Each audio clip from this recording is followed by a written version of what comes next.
Es 1993, un hombre con aspecto nervioso acaba de ganar un bote de $200.000 en el casino Bellagio de Las Vegas. Es el tramposo más notorio de todos los tiempos. Pero el personal del casino está sospechando. Básicamente, ha convertido las máquinas trucadas en sus propios cajeros automáticos. ¿Por qué no demuestra su emoción y por qué lleva un audífono? Casi lo logra sin ser atrapado. Imagina engañar a Las Vegas durante 7 años completos sin que nadie se diera cuenta. Esta es la historia de un cerebrito que hizo exactamente eso. Para entender cómo lo logró, necesitamos retroceder a 1988. El auge del conteo de cartas y el juego basado en matemáticas ha llevado a los casinos a centrarse en máquinas de video póker, tragamonedas y otras formas de juego electrónico.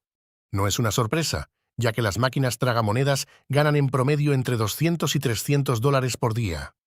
Pero esto plantea un nuevo problema: los genios de la informática. Con miles de máquinas de juego digital repartidas por la ciudad, la Junta de Control de Juego de Nevada necesita a las mentes más brillantes de su lado.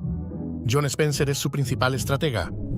Con el rápido desarrollo de la tecnología, los especialistas en informática como John son fundamentales. Dólar tras dólar, los turistas alimentan las máquinas con más de 30.000 millones ese año.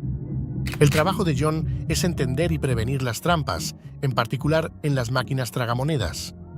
Las tragamonedas se han vuelto extremadamente populares porque son atractivas, fáciles de jugar, no requieren habilidad y casi cualquiera puede operarlas.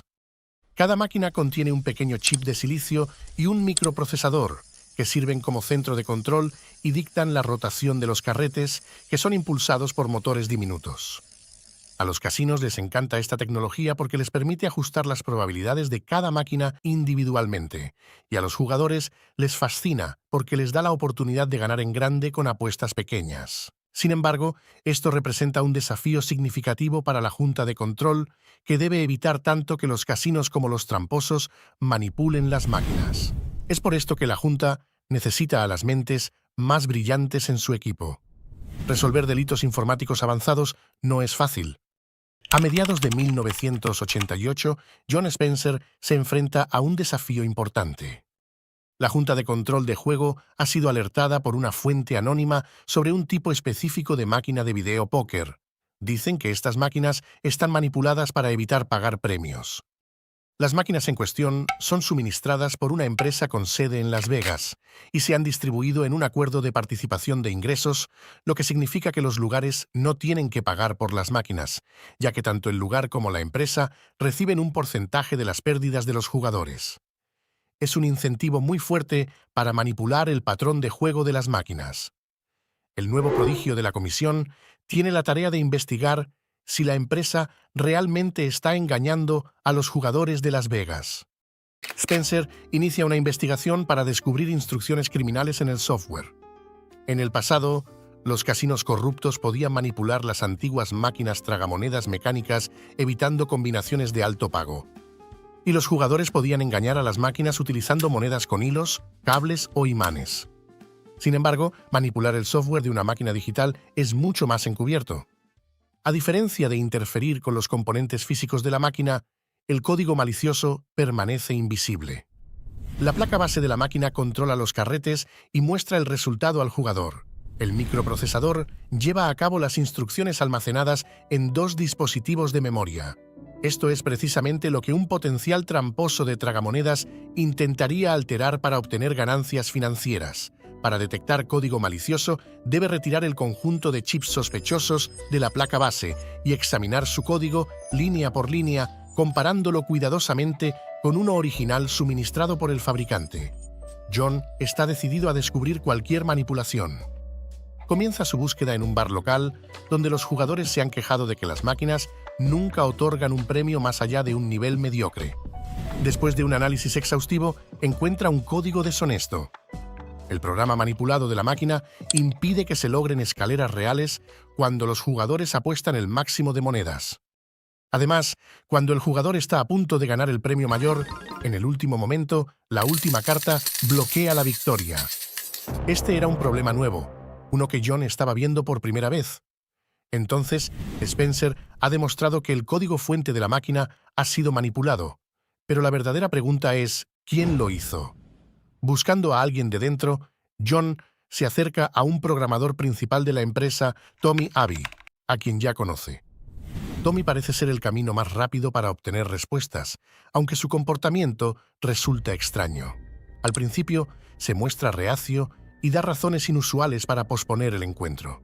Finalmente, tras mucha insistencia, se reúnen en una cafetería a las afueras de la ciudad. Tommy está extremadamente nervioso hasta el punto de sudar durante toda la reunión. Tommy Abbey era, en efecto, un individuo muy asustado, temía a sus jefes y no quería revelar el secreto. Después de apenas 5 minutos de conversación, admite que ordenó manipular el código en más de 600 máquinas de la compañía. Afirma que los dueños de la empresa lo forzaron a hacerlo y asegura que no son personas a las que uno pueda decir no. Esto es enorme. Es extremadamente vergonzoso para la Junta de Control de Juegos de Nevada, para John y para muchos casinos de Las Vegas. Poco después, sale a la luz que el fraude alcanzó la suma de $20 millones en los últimos 3 años. En un intento por evitar la prisión, Tommy accede a testificar contra la empresa en la corte. Esto es clave para John y la Junta de Control, pero las cosas se complican rápidamente cuando la esposa de Abbey comienza a recibir llamadas telefónicas amenazantes. La situación se vuelve seria. Están siendo intimidados y vigilados rutinariamente. Luego ocurre lo impensable. Tommy Abbey es ejecutado a quemarropa mientras estaba en su coche fuera de su casa. Muere al instante. Su testigo clave y único en este crimen desaparece en un abrir y cerrar de ojos.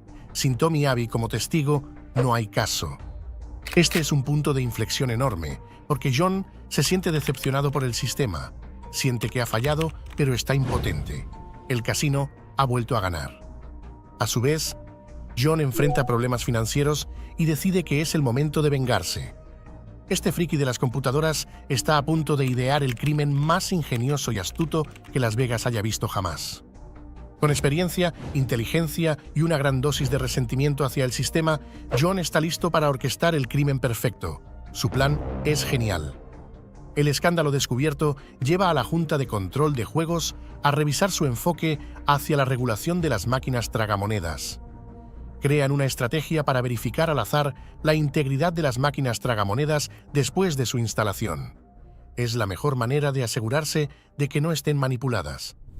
John Spencer es designado para liderar el programa. Habiendo visto cómo se manipulaban las máquinas, se encarga de construir el equipo y el procedimiento para probar los chips de las máquinas. Un agente realiza una inspección sorpresa en varios casinos, donde conecta una computadora portátil a la parte trasera de la máquina, extrae la placa de circuito, quita el dispositivo de memoria con el software y evalúa el programa para confirmar que coincide con la versión aprobada por la Junta de Control de Juegos. Si el código en el chip no replica la copia maestra registrada, indica que la máquina ha sido manipulada. En consecuencia, cualquier máquina que no contenga el software autorizado se retira de circulación. Lo que la Junta de Control no sabe es que John ha decidido ejecutar una jugada genial. Ha modificado el equipo de programación que los inspectores usarán, de modo que, al probar la máquina, el chip será corrompido con su propio código de trampa preprogramado. Pero eso es solo la primera parte. John tiene un plan mucho más ambicioso por delante. Ansioso por ver si su código ha funcionado, utiliza los registros de la Junta de Control de Juegos para localizar una de las máquinas tragamonedas que ha sido inspeccionada. El nuevo sistema de la Junta detalla exactamente en qué casino y en qué lugar se encuentra la máquina inspeccionada, así que se posiciona junto a una máquina comprometida. Es arriesgado porque su puesto le prohíbe interactuar con cualquier máquina en Las Vegas. A cualquiera que trabaje en la Junta no se le permite jugar en ningún casino. Es parte del contrato al firmar con la Junta. Participar en el juego presenta un claro conflicto de intereses, pero su deseo ardiente de derrotar al sistema lo domina. Ha configurado la máquina tragamonedas para que active el premio mayor después de una secuencia precisa de monedas insertadas rápidamente una tras otra. Primero, inserta 3 monedas, luego 1, luego 2, después 3 y finalmente 4. Su corazón late desbocado. ¡Jackpot!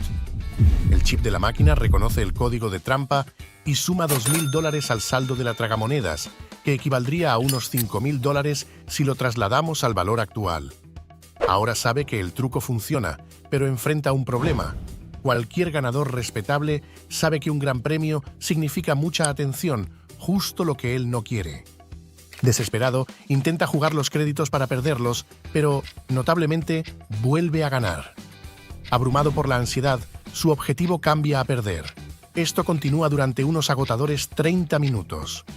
Tras haber perdido parte del saldo acumulado, decide levantarse y alejarse en silencio, dejando los créditos restantes al siguiente jugador. Ha logrado su objetivo, solo quería confirmar que su código funcionaba. Ahora tiene una tarea mucho más grande y peligrosa por delante. Hasta ahora, nadie sospecha nada, pero en los casinos lo conocen como empleado de la Junta de Control de Nevada. Necesita a alguien que juegue en su lugar, y aquí es donde entra en juego un amigo cercano, Richard Durán. Cuando Spencer le propone a Durán que lo ayude a engañar a los casinos, Durán no puede creer su suerte y rápidamente acepta sin sentir ninguna simpatía por los casinos. Así, la pareja empieza una prueba en el casino. Tras localizar la máquina, John desaparece en el fondo mientras Durán introduce metódicamente las monedas en la tragamonedas, una tras otra. Éxito instantáneo. Unas horas después, Durán sale con el equivalente actual a $150,000 en su bolsillo.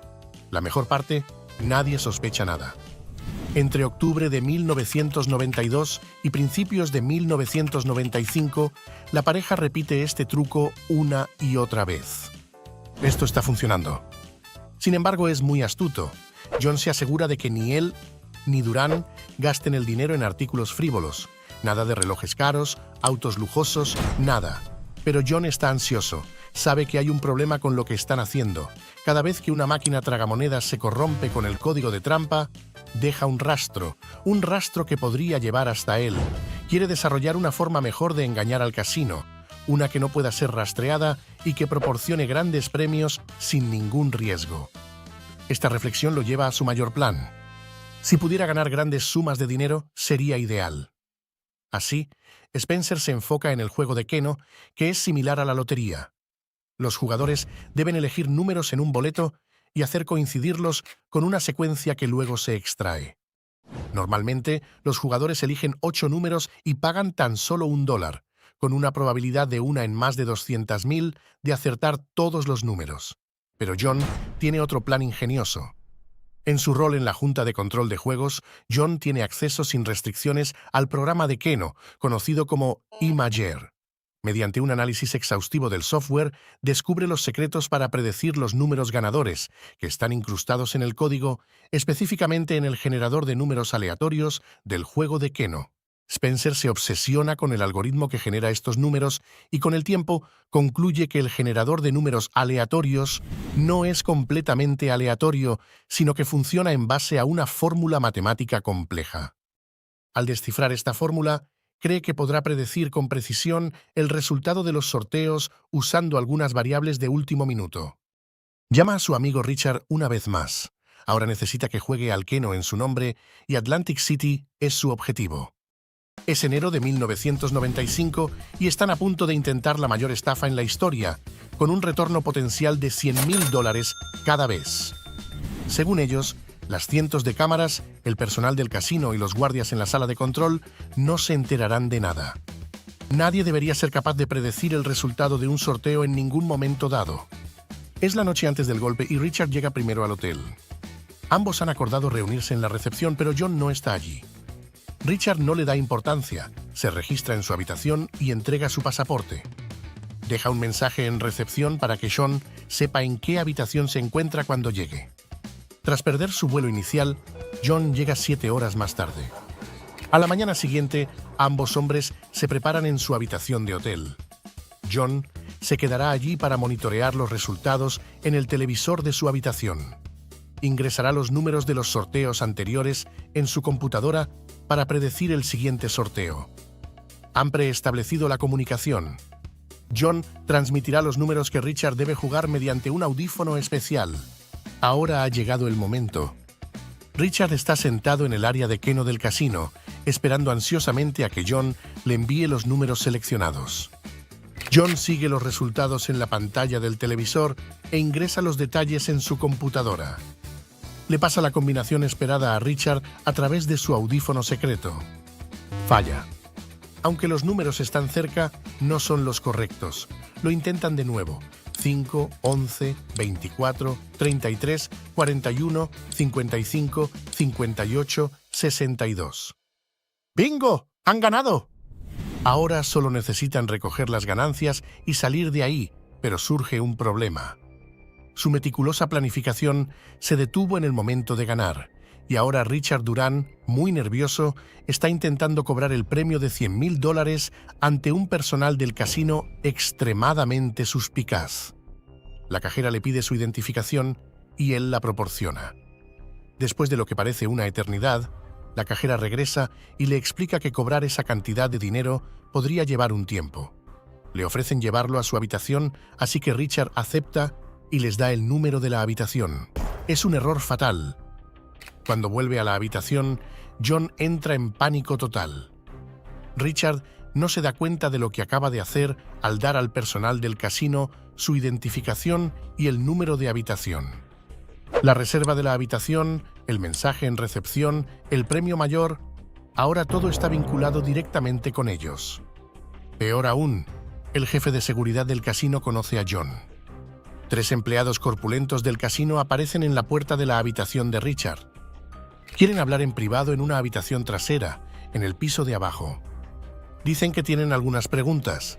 Sin otra opción disponible, Richard va con ellos.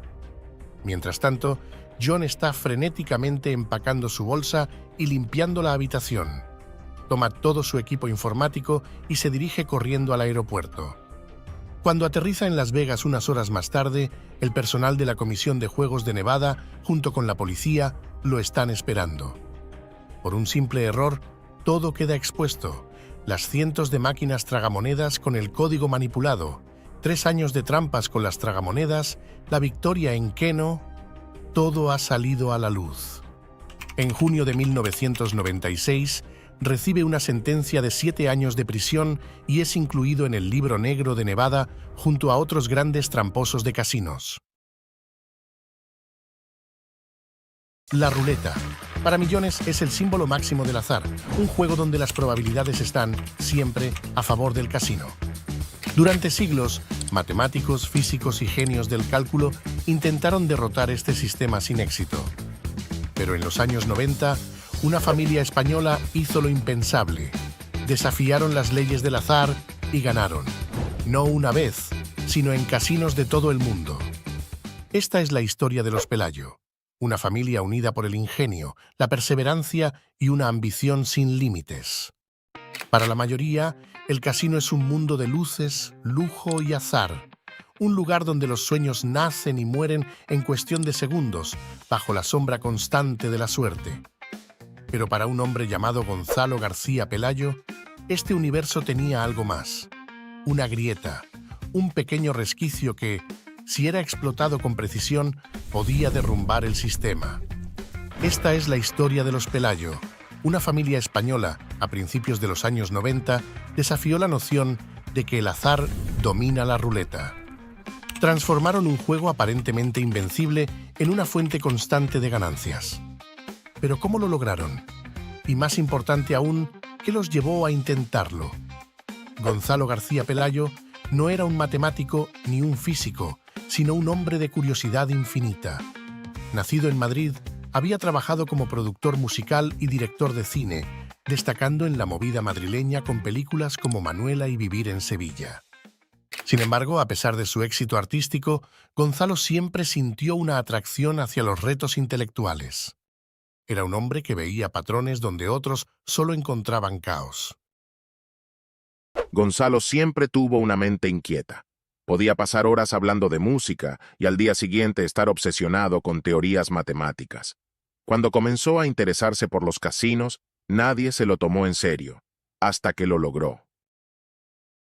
Desde su invención en el siglo XVIII, la ruleta había sido considerada el epítome del azar. Matemáticos como Blaise Pascal, uno de sus primeros diseñadores, y físicos modernos coincidían. La ruleta es un sistema caótico.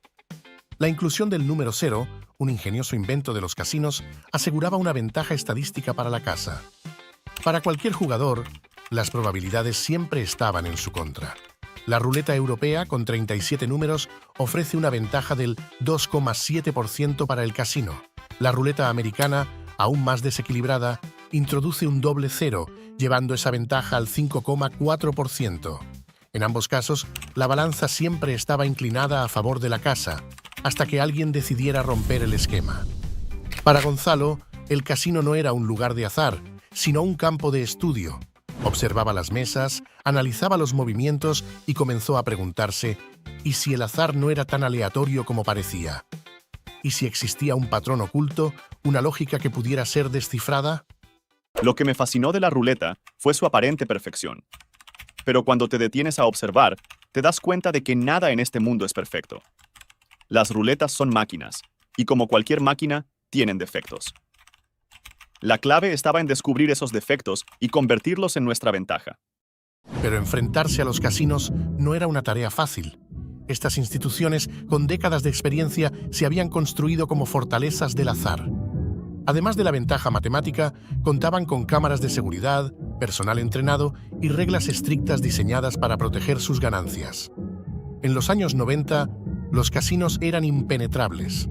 Aunque había historias de grupos que intentaron manipular sistemas, como los contadores de cartas en el blackjack, la ruleta era considerada infalible.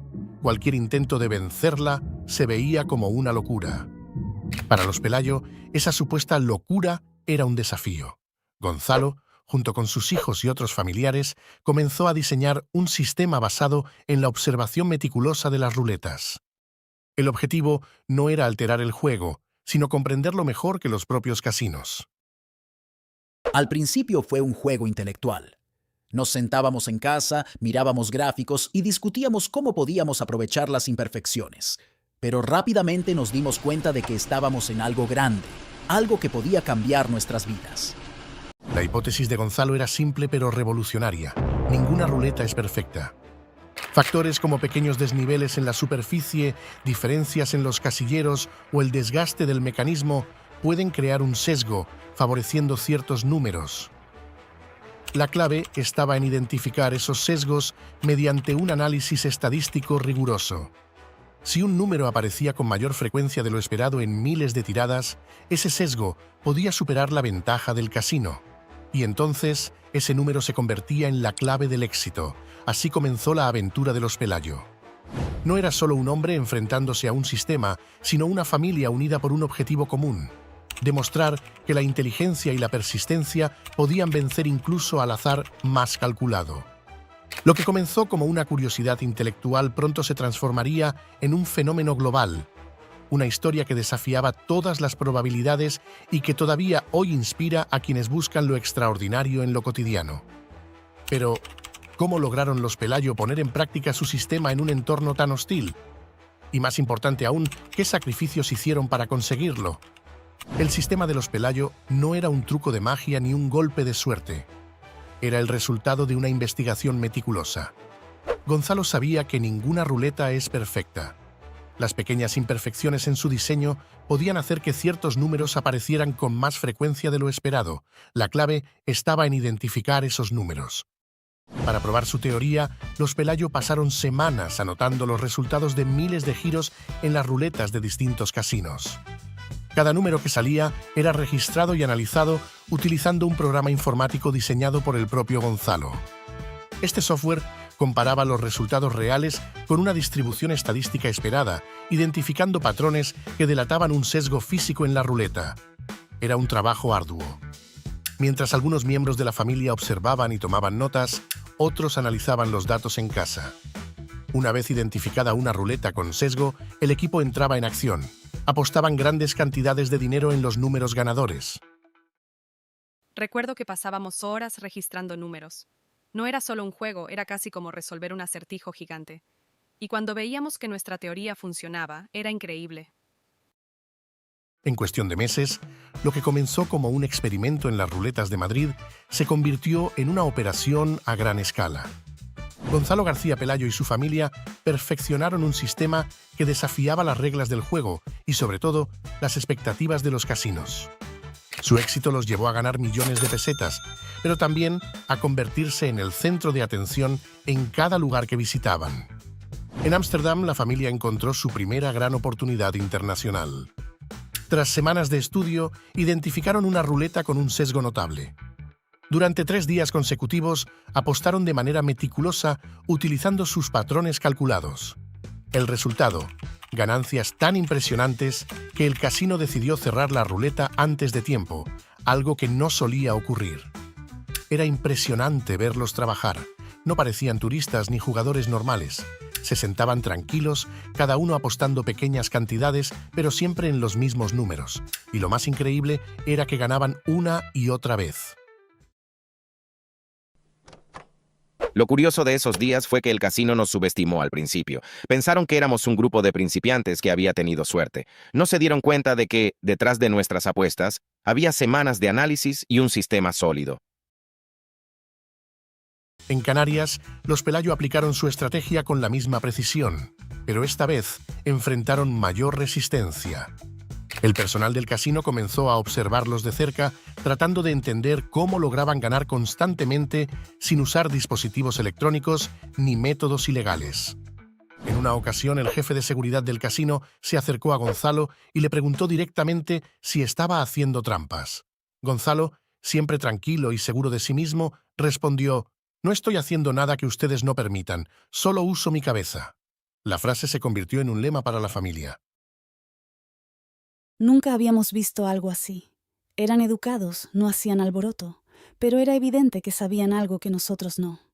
Intentamos cambiar de croupier y hasta mover la ruleta, pero nada funcionó. Seguían ganando.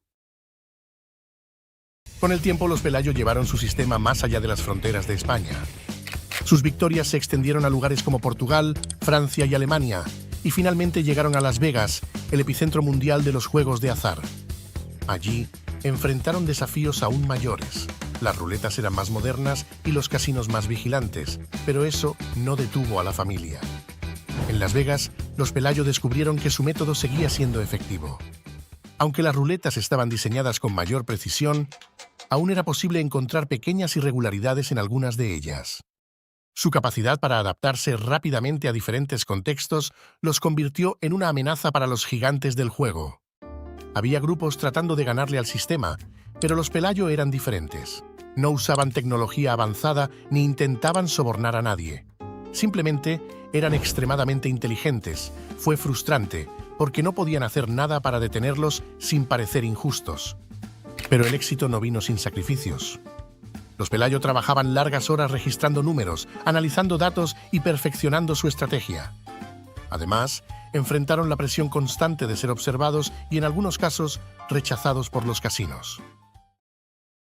Había momentos en los que sentíamos que nos perseguían. A veces, los casinos llamaban a otros establecimientos para advertirles de nuestra presencia, pero siempre encontrábamos la manera de adaptarnos y seguir adelante. Entre 1991 y 1995, los Pelayo no solo ganaron millones, sino que también se convirtieron en una leyenda. Su historia no era solo la de una familia que venció al azar, sino la de un grupo de personas que demostraron que la inteligencia y el trabajo en equipo podían desafiar incluso a los sistemas más grandes y poderosos. Para los Pelayo, el éxito en la ruleta no tardó en llamar la atención de los casinos. Los operadores, acostumbrados a ser los únicos ganadores en sus mesas de juego, pronto detectaron que esta familia española no era como cualquier grupo de apostadores. Cada victoria de los Pelayo significaba una pequeña grieta en el sistema, y los casinos no estaban dispuestos a quedarse de brazos cruzados. Al principio, los casinos intentaron ignorarlos. Pensaban que era cuestión de suerte y que, tarde o temprano, perderían como cualquier otro jugador.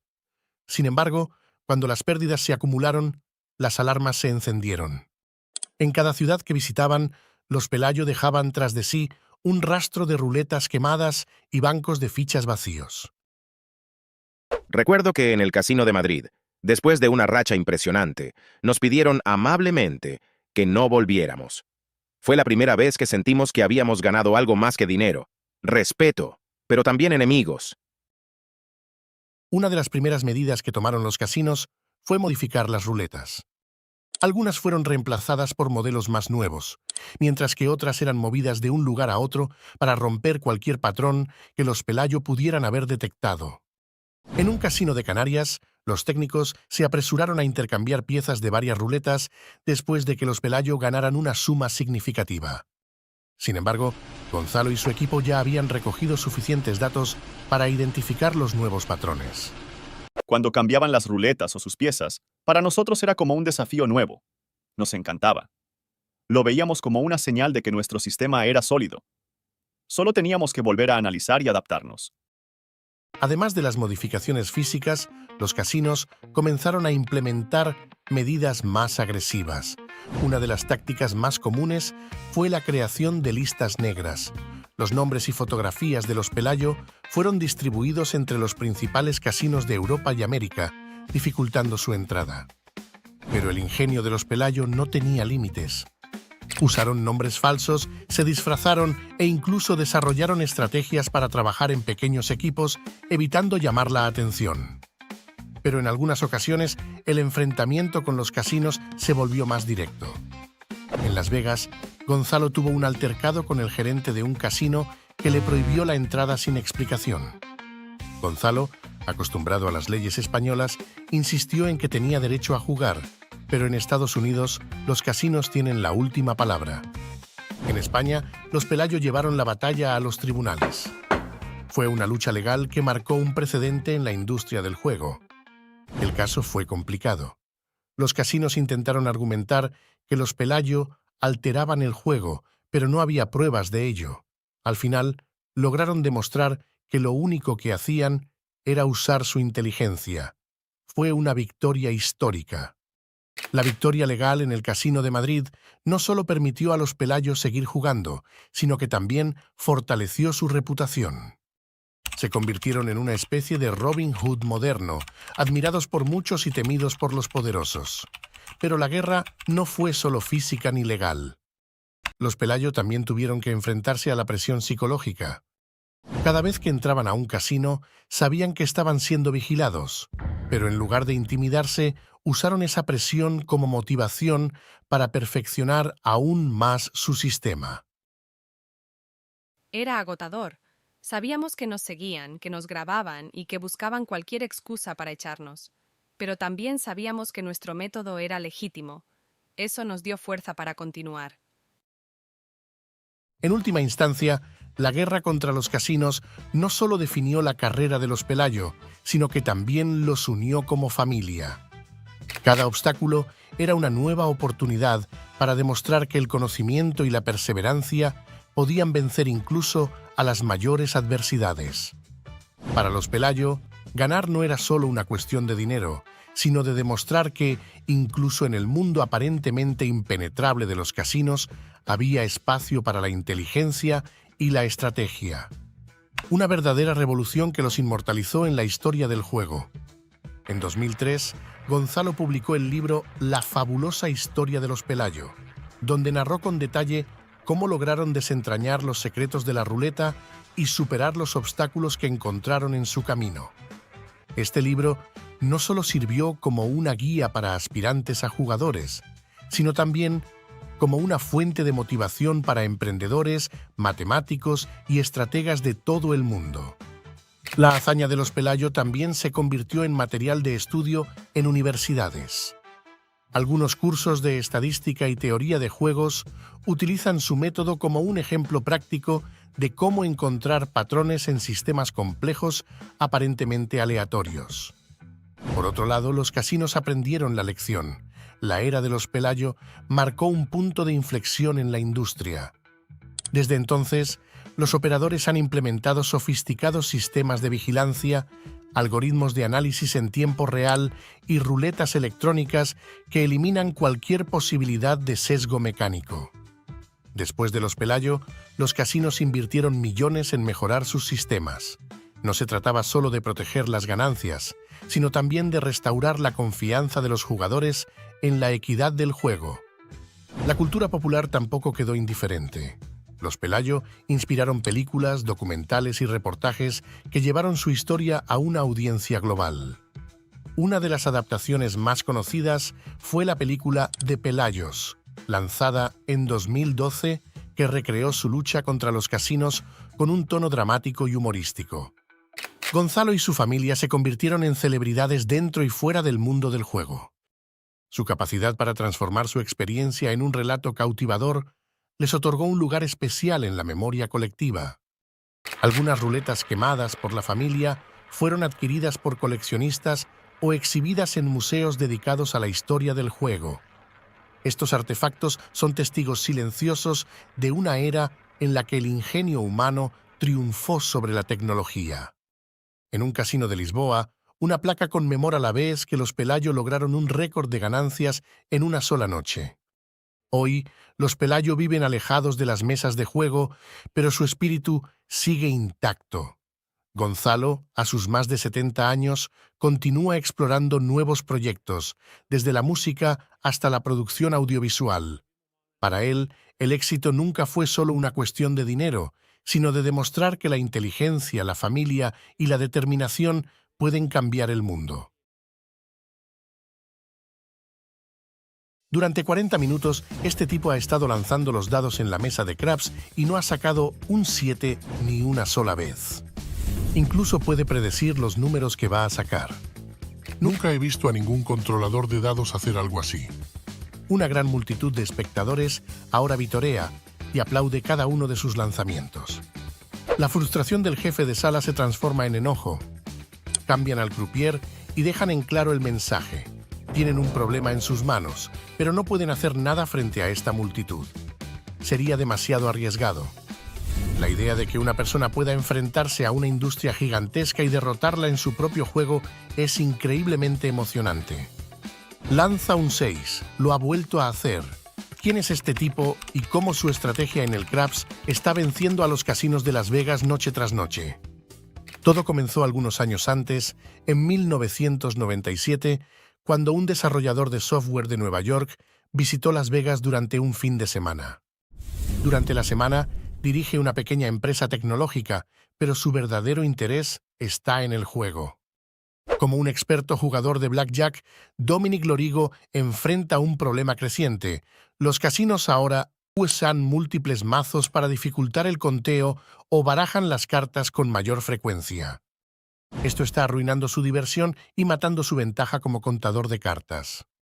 Además, el personal de los casinos está siempre alerta en busca de jugadores como Dom. Si sospechan que está contando cartas, lo expulsarán rápidamente.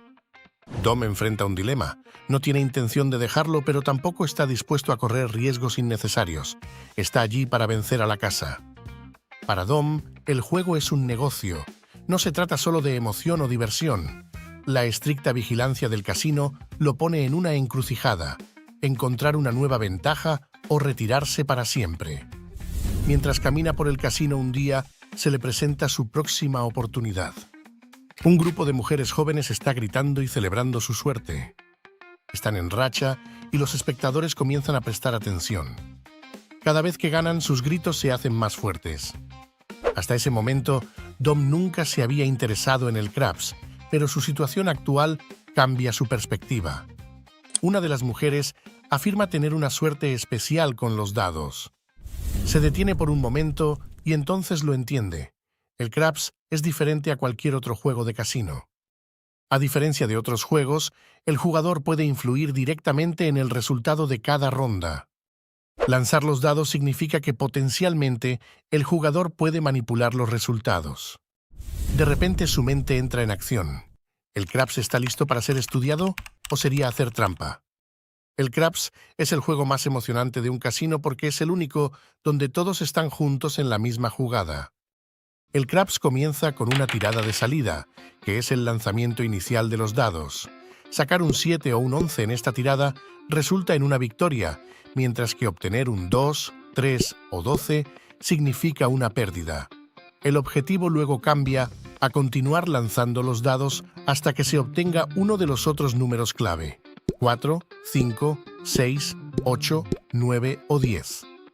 El primer número que se saque establece el punto. El objetivo del juego se convierte en volver a sacar este número de punto antes de que aparezca un 7. Por ejemplo, si en la tirada de salida se saca un 5, entonces el 5 es el punto. Luego, se debe lanzar otro 5 antes de que aparezca un 7. Si un 7 sale antes de que se pueda repetir el punto, generalmente resulta en una pérdida para la mayoría de las apuestas en la mesa y termina la ronda.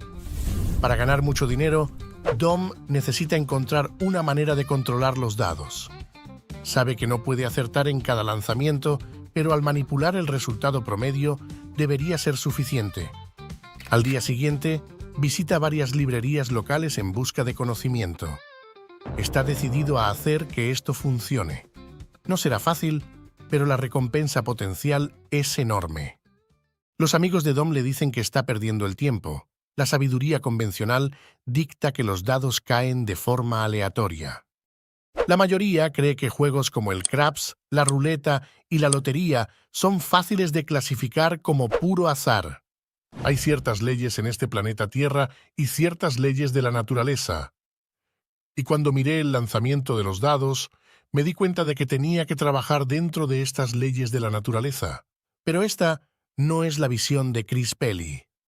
Después de pasar 3 años trabajando en ello, Pelly ha inventado una técnica que influye en cómo caen los dados. No solo ha desarrollado el método, sino que también enseña a otros cómo usarlo. Dom queda enganchado al instante. Si la técnica de Pelly funciona, podría ser exactamente la ventaja que está buscando. A pesar de no saber mucho sobre Pelly, está dispuesto a arriesgarse e invertir $595 en un exhaustivo curso de entrenamiento de 2 días, el equivalente a $1,100 en la actualidad. El método de Pelly es sencillo. Se basa en controlar 3 variables cruciales. Típicamente, el resultado de los dados, una vez lanzados, es pura casualidad. Sin embargo, si uno puede dominar la técnica de controlar el lanzamiento, es posible influir en el resultado. El objetivo de esta técnica no es predecir el futuro cada vez, sino eliminar la aleatoriedad, aumentando la probabilidad de una apuesta ganadora. El desafío radica en que hay 6 formas diferentes de sacar un 7 más que cualquier otro número. Además, las reglas estipulan que los dados deben rebotar en la mesa y tocar la pared de fondo antes de detenerse. El método de Pelly enfatiza no solo el agarre y la posición inicial de los dados, sino críticamente el estilo del lanzamiento. El objetivo es lanzar los dados de tal manera que viajen la mayor distancia con la mínima fuerza, asegurando que lleguen con el menor impulso posible a la pared de fondo. Esto implica lanzar los dados en un ángulo óptimo de 45 grados, lo que permite alcanzar el mayor alcance con la menor fuerza. Este enfoque controlado significa que los dados gastan menos energía al impactar, reduciendo su movimiento antes de detenerse y mejorando el control del tirador sobre el juego. Aunque los dados deben tocar la pared de fondo, no hay reglas que dicten los detalles del lanzamiento, por lo que esta estrategia no se considera trampa. Mejor aún, la mayoría de las personas ni siquiera cree que sea posible. En este punto Dom solo ha aprendido lo básico, pero ya está convencido de que funciona. Está ansioso por probar sus nuevas habilidades en Las Vegas. Antes de que lo haga, Chris le revela un secreto. Su curso de entrenamiento no es solo para enseñar, sino también para seleccionar miembros para un pequeño equipo especializado de jugadores profesionales de craps conocido como Rosebud. Es un momento crucial en el viaje de Dom. Su obsesión por vencer a la casa está dando frutos. Ahora, la pareja se reúne una vez a la semana para perfeccionar 3 elementos cruciales del lanzamiento en el garaje de Chris. Primero, Dom necesita memorizar un puñado de configuraciones de dados, que son las formas en que se colocan antes de lanzarlos. Al alterar la configuración de los dados, se cambia inevitablemente cómo caen. El lanzamiento inicial del tirador en craps es importante porque establece el precedente para el juego posterior. Sacar un 7 o un 11 es una ventaja. Configurar un 4-3 o un 5-2 es la mejor manera de sacar un 7 en el lanzamiento inicial. Luego, después de que se establece el punto, diferentes combinaciones ayudarán a Dom a evitar el 7, con configuraciones como el 1-6 o el 6-6. El segundo elemento de la estrategia es igualmente importante: el agarre. Dependiendo de cómo Dom agarre la combinación de los dados, cambia la cantidad de rotaciones que estos hacen al viajar en el aire. requiere mucha práctica, pero vale la pena. Un buen agarre significa una ejecución más consistente en el lanzamiento. Lo más difícil es el movimiento del brazo, la potencia detrás de cada lanzamiento que puede cambiar drásticamente el resultado. Dom perfecciona su técnica creando un movimiento largo, rígido y barrido que comienza desde el codo. De esta manera la ejecución es casi idéntica cada vez que lanza, pero la estrategia es solo una parte. Aparte de su trabajo en software, Dom ahora practica la técnica más de 3 horas al día. Más adelante en su carrera como jugador, revelaría que a veces practicaba hasta altas horas de la noche en su propia mesa de craps hecha a medida. Está mejorando y ahora quiere declarar la guerra al casino en el piso de juego con dinero real.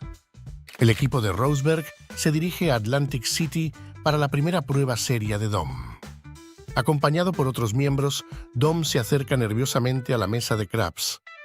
Pronto se da cuenta de que lanzar los dados en casa es muy diferente a hacerlo en el piso del casino, bajo estricta vigilancia y apostando dinero real. Esto añade intensidad a la experiencia. Los primeros 30 minutos son un desastre y Dom comienza a cuestionar sus habilidades. Sin embargo, los demás miembros del equipo Roseberg lo tranquilizan, diciéndole que es normal. Una hora más tarde, el ambiente cambia. La técnica de agarre y lanzamiento de Dom está en su mejor momento. La gente alrededor de la mesa comienza a animarlo y su confianza crece. Pero hay un problema. Confiado en sus habilidades y hambriento de dinero, Dom quiere aumentar las apuestas, pero los miembros del equipo Roseberg no se lo permiten, lo prohíben. En particular, un miembro del equipo, Jerry Patterson, no está de acuerdo con la actitud de Dom. Jerry cree que la personalidad extrovertida y ruidosa de Dom atraerá una atención innecesaria hacia las actividades del equipo. Como un jugador experimentado, Jerry sabe que no se debe atraer la atención del casino. Ahora que Dom ha sido iniciado en el equipo secreto de jugadores de craps, le explican las reglas. La disciplina es primordial si quieren vencer consistentemente a la casa sin ser detectados. Dom se horroriza al escuchar sus límites máximos de apuestas. Él quiere ganar grandes cantidades de dinero, pero también quiere formar parte del equipo. De mala gana, acepta. Las reglas son simples. Evitar llamar la atención, solo apostar con cantidades moderadas, nada de alardes ni celebraciones y cobrar las fichas una vez que se hayan ganado unos pocos miles de dólares. Cada miembro del equipo contribuye con un par de miles al fondo común del equipo. Este fondo ayuda a suavizar las variaciones cuando hay una racha de mala suerte. Al final de cada sesión de craps, el total del fondo común se redistribuye de manera equitativa. Típicamente después de un fin de semana en Las Vegas, el bote crece en promedio un 60%. Chris es un tirador excelente, pero Dom rápidamente se da cuenta de que es el mejor lanzador del equipo. Está aportando cantidades iguales al fondo, trabajando duro, ganando más, y los demás se benefician de ello. Combinado con las reglas del equipo sobre las apuestas, Dom comienza a sentirse reprimido. Ganar es una sensación emocionante, pero esto está empezando a ser un problema para él. Poco después, Chris invita a un amigo a una de las sesiones de entrenamiento de Roseberg. Su nombre es Frank Skoll. Dom queda inmediatamente impresionado. Frank es un autor estadounidense y una autoridad ampliamente reconocida en los juegos de casino. Esto crea tensión dentro del grupo, pero Dom y Frank rápidamente conectan. Su vínculo se fortalece cuando Dom logra una increíble racha ganadora. En promedio, debería aparecer un 7 una vez por cada 6 lanzamientos de un jugador. Sin embargo, la habilidad de Dom le permite lanzar más de 30 veces sin sacar un 7. Frank no puede creer lo que ve. En voz baja, le pregunta a Dom cuánto ha ganado con sus habilidades. Con las pequeñas apuestas permitidas por las reglas del grupo, no ha sido mucho, quizás un par de miles por fin de semana. Sin darse cuenta, Frank toca un punto sensible. La frustración de Dom por las apuestas limitadas, la falta de reacciones emocionales y la restricción de los demás jugadores del equipo sale a la superficie. Para Dom, tener una ventaja no sirve de nada si no se tiene el valor de apostar fuerte cuando es el momento adecuado. Al igual que en su pasado como contador de cartas, siente que necesita apostar más grande cuando sabe que tiene la ventaja. Viendo una oportunidad, Frank está a punto de sacudir las cosas. Unos meses después, Skoll se pone en contacto con Dom con una oferta única. Le sugiere formar un nuevo equipo de craps, un equipo propio donde Dom pueda jugar como quiera, sin reprimir su carácter extravagante y, lo más importante, aumentar las apuestas. Ahora Dom está dividido, pero en el fondo sabe que está en el equipo equivocado. Él es quien produce la mayor parte de los resultados para Rosebud y quiere hacerse rico rápidamente. Frank desea lo mismo. Actuando libremente pueden llevar las cosas a un nivel completamente nuevo, así que Dom acepta. Esto obviamente no cae bien con Chris y el equipo, pero no hay mucho que puedan hacer al respecto. Con la ayuda de Frank, Dom forma su propio equipo de jugadores de craps, al que llaman Golden Touch, y esta vez apuntan alto. El nuevo equipo llega a Las Vegas para Año Nuevo. No pasa mucho tiempo antes de que empiecen a jugar craps con apuestas de $500. Dom, emocionado, toca su guitarra imaginaria y reparte choques de manos cada vez que gana. Sin embargo, el stickman del casino comienza a sospechar. Es un giro inesperado que no habían experimentado antes. Observando la técnica y el comportamiento de Dom, el stickman intenta desconcentrarlo. La casa está jugando sucio. Aunque ofrecen un juego justo, no les gustan los jugadores astutos como los contadores de cartas en el blackjack. A pesar de la interferencia del stickman, el nuevo equipo es un éxito. Acaban de ganarle al casino el equivalente moderno de $25,000, una buena suma que financiará su próximo movimiento, una estrategia más agresiva. Planean jugar craps en múltiples destinos y ciudades durante los próximos meses. Todo lo que ganan va al fondo común, y a medida que éste crece, también lo hacen sus apuestas. Semana tras semana, victoria tras victoria, están acumulando grandes cantidades de dinero. Pero surge un problema. Los rumores sobre estos dos extrovertidos jugadores de craps, que rara vez pierden, comienzan a extenderse. Apostar $7,000 por lanzamiento y lanzar los dados 20, 30 o incluso 40 veces seguidas sin sacar un 7 está atrayendo grandes multitudes alrededor de las mesas. Teniendo en cuenta que estadísticamente las probabilidades de sacar un 7 son de 1 en 6, el personal del casino comienza a tomar medidas. Los empleados reciben instrucciones sobre estos dos hombres y sus fotos empiezan a circular internamente. Aproximadamente un año después, Golden Touch regresa al Strip de Las Vegas. Para este punto, han ganado cientos de miles de dólares, pero la presión aumenta. Chris y Jerry tenían razón, pero ellos están ganando cantidades obscenas de dinero, así que continúan. Entran al piso del casino y comienzan a jugar. Todo va bien hasta que reemplazan al stickman.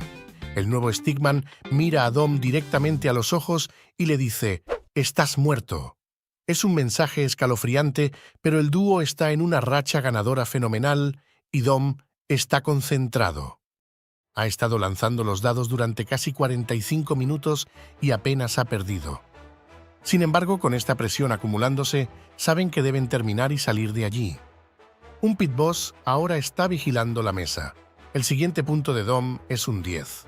En un movimiento audaz y desafiante, Dom se dirige al stickman y dice que quiere hacer una apuesta caliente de $100 a un hard 10. Esencialmente, es una apuesta de un solo lanzamiento en la que debe sacar 2 5. Hay una probabilidad de 30-1 de lograrlo. Con el corazón latiendo con fuerza, Dom ajusta sus dados, perfecciona su agarre y con un largo y fluido movimiento, lanza los dados. ¡Boom! Es un hard 10 y la multitud de espectadores estalla en vítores. No hay nada que el personal del casino pueda hacer al respecto. Dominic Lorigo ha enviado un mensaje claro a la casa, ganando $27,000 en solo una hora de juego. Para ponerlo en perspectiva, eso equivale a unos $50,000 en dinero de hoy. Dom ha vencido al casino en su propio juego y se siente increíble. Supuestamente, hoy en día sigue jugando, aunque muchos de los casinos de Las Vegas ya no lo dejan entrar.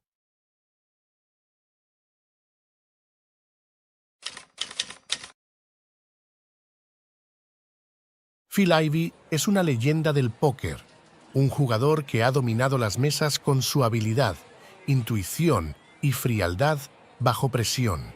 Pero en el mundo de los casinos, Ivey no es solo conocido por su maestría en el póker, sino también por haber sido el protagonista de uno de los casos más controvertidos de los últimos años.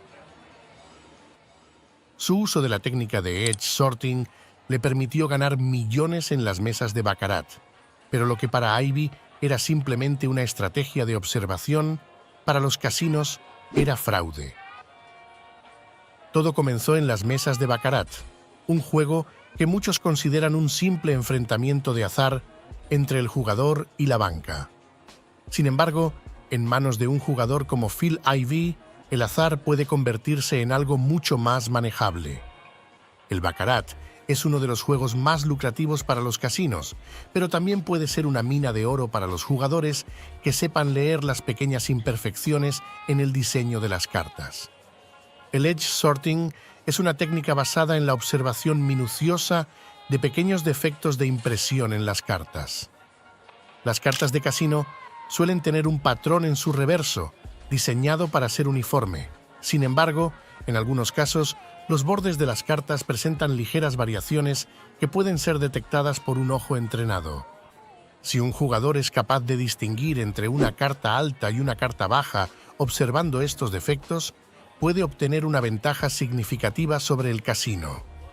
Phil Ivey, junto con su cómplice Cheng Jin-sun, aprovechó esta imperfección durante sus partidas de baccarat. Pidieron al croupier que girara las cartas altas de una manera específica, argumentando que esto traía suerte, cuando en realidad estaban clasificando las cartas según su borde, una técnica perfectamente legal si se basa únicamente en la observación. En 2012, Phil Ivey aplicó esta técnica en el casino Crockfords de Londres y en el Borgata de Atlantic City. En solo unas cuantas sesiones, Ivey y Cheng Jin-sun lograron ganar más de $20 millones en total. Sus ganancias en Crockfords fueron de aproximadamente 7,7 millones de libras esterlinas, una cifra lo suficientemente grande como para despertar sospechas entre los gerentes del casino. Sin embargo, Ivey nunca recibió el dinero de Crockfords. El casino decidió retener las ganancias mientras investigaba lo que había ocurrido. Mientras tanto, en Borgata, Ivey fue capaz de salir con el dinero en mano, pero el caso no había terminado ahí. El caso de Phil Ivey abrió un debate mundial.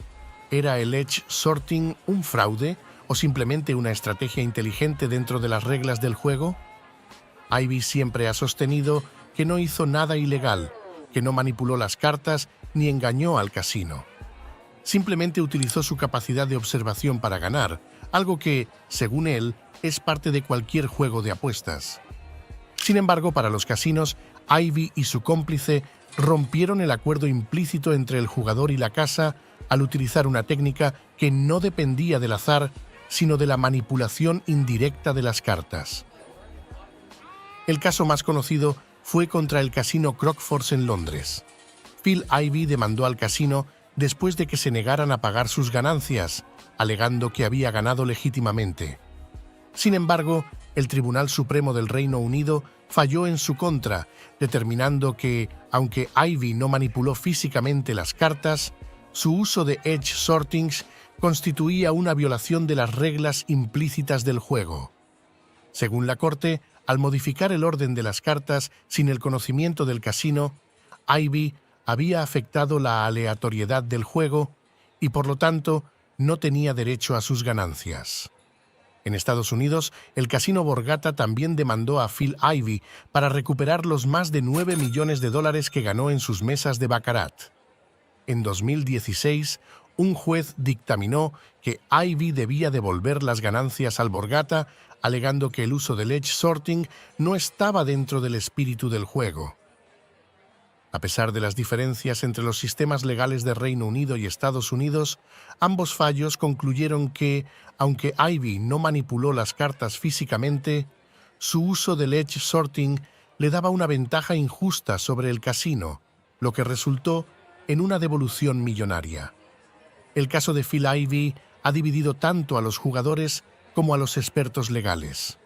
Por un lado, muchos consideran que Ivey simplemente jugó mejor que el casino, utilizando su inteligencia y observación para inclinar las probabilidades a su favor, sin infringir directamente las reglas del juego. Por otro lado, están quienes creen que su técnica es una forma de engaño, ya que se basa en aprovechar una imperfección del juego desconocida para el casino. El caso plantea una pregunta fundamental sobre el juego. ¿Dónde está la línea entre la ventaja legítima y el fraude? ¿Y es el casino el único que debe controlar el azar, o los jugadores tienen el derecho de explotar cualquier debilidad en el sistema? Aunque Phil Ivey perdió sus batallas legales, sigue siendo una de las figuras más influyentes en el mundo del póker y del juego en general. Su caso ha dejado un legado que ha obligado a los casinos a revisar y mejorar sus sistemas de seguridad, y ha planteado importantes preguntas sobre la ética y los límites de la ventaja en el juego. Para Ivey, el edge sorting era simplemente una extensión de su habilidad para leer el juego, pero para los casinos fue una lección costosa sobre los límites del azar.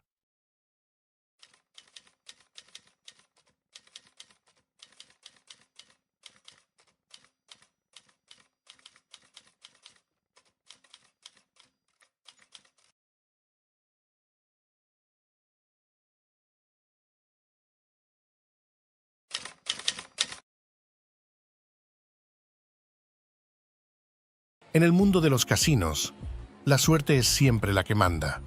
O al menos, eso es lo que te quieren hacer creer. Pero Tommy Glenn Carmichael, uno de los estafadores más ingeniosos de todos los tiempos, encontró la manera de inclinar la balanza a su favor. Durante más de 20 años, Carmichael burló las máquinas tragamonedas, acumulando miles de dólares y dejando a los casinos en estado de shock. Su historia es la de un hombre que usó su astucia y habilidad técnica para enfrentarse a uno de los gigantes del entretenimiento. Antes de convertirse en el terror de los casinos, Tommy Glenn Carmichael tuvo una vida bastante ordinaria. Nacido en Oklahoma en 1950, Carmichael era un talentoso técnico de televisión. Pero a medida que los tiempos cambiaban y la tecnología evolucionaba, sus ingresos comenzaron a disminuir. Fue entonces cuando el mundo de los casinos lo atrajo y su mente ingeniosa encontró una nueva forma de ganar dinero. Todo cambió en 1980, cuando un amigo le mostró cómo manipular las primeras máquinas tragamonedas mecánicas. Fascinado por la simplicidad del truco, Carmichael decidió perfeccionarlo y hacerlo suyo. El primer gran invento de Carmichael fue la llamada Top-Bottom Joint, un dispositivo rudimentario que consistía en un alambre en forma de U que se insertaba en la ranura de la máquina para interferir con sus mecanismos internos. Con este sencillo truco, Carmichael podía manipular la máquina para que liberara monedas a su voluntad. Con la Top-Bottom Joint, Carmichael no solo pudo hacerse rico rápidamente, sino que también puso en jaque a los casinos, que eran completamente vulnerables a esta nueva técnica. Pero su suerte no duraría para siempre. En 1985, tras varios años de estafar a los casinos de todo el país, Carmichael fue finalmente capturado en Las Vegas mientras usaba su Top-Bottom Joint. Fue condenado a prisión, lo que parecía ser el final de su carrera criminal. Pero para Tommy, la cárcel no fue el fin, sino el inicio de una nueva era. En la cárcel, Carmichael no dejó de planear. Al salir en 1991, el mundo de los casinos había cambiado, pero él también. Para cuando Carmichael salió de prisión, los casinos habían comenzado a sustituir las viejas máquinas mecánicas por modernas tragamonedas electrónicas. Más seguras y menos propensas a manipulaciones físicas, estas nuevas máquinas representaban un desafío, pero Carmichael no se intimidó. Más bien, se sintió inspirado.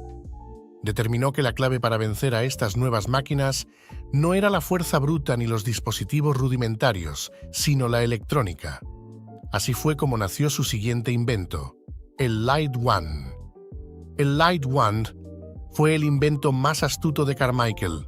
Usando una simple bombilla y baterías, este dispositivo emitía un rayo de luz que desactivaba el sensor óptico de las máquinas tragamonedas electrónicas, haciendo que las máquinas pensaran que se había ganado un premio. Así, las máquinas liberaban las monedas sin que Carmichael tuviera que hacer una sola apuesta. Con el Light Wand, Carmichael estaba nuevamente en la cima. Pero cuanto más sofisticados se volvían sus métodos, más se intensificaba la vigilancia de los casinos. En los años 90, los casinos no se quedaron de brazos cruzados. A medida que las trampas de Carmichael se volvían más sofisticadas, los casinos comenzaron a aumentar la seguridad. Cámaras en todas partes, software de monitoreo avanzado y personal altamente capacitado. Las casas de juego sabían que Carmichael estaba en algún lugar y no tardaron en localizarlo. En 1996, tras varios robos exitosos, Carmichael fue arrestado nuevamente, esta vez con evidencias abrumadoras en su contra. Las autoridades habían recopilado imágenes y testimonios de sus trampas en los casinos y finalmente su reinado había llegado a su fin. Tommy Glenn Carmichael fue condenado a varios años de prisión, pero su legado continúa. Su carrera de 2 décadas como el mayor estafador de tragamonedas obligó a los casinos a reinventar sus sistemas de seguridad y cambió la forma en que se diseñan las máquinas. Hoy en día, las tragamonedas electrónicas son prácticamente impenetrables y eso se debe, en gran parte, a Carmichael. Su vida de crimen también llevó a los casinos a invertir en tecnología de monitoreo más avanzada, desde software de detección de patrones hasta inteligencia artificial. Las técnicas que usó Carmichael ya no funcionan, pero su historia sigue siendo un recordatorio de cuán vulnerable fue la industria del juego durante muchos años. Tommy Glenn Carmichael no era solo un criminal, era un genio técnico que usó su intelecto para burlar uno de los sistemas más complejos del entretenimiento. Sin embargo, como ocurre con muchas historias de estafadores, su ingenio lo llevó inevitablemente a la caída.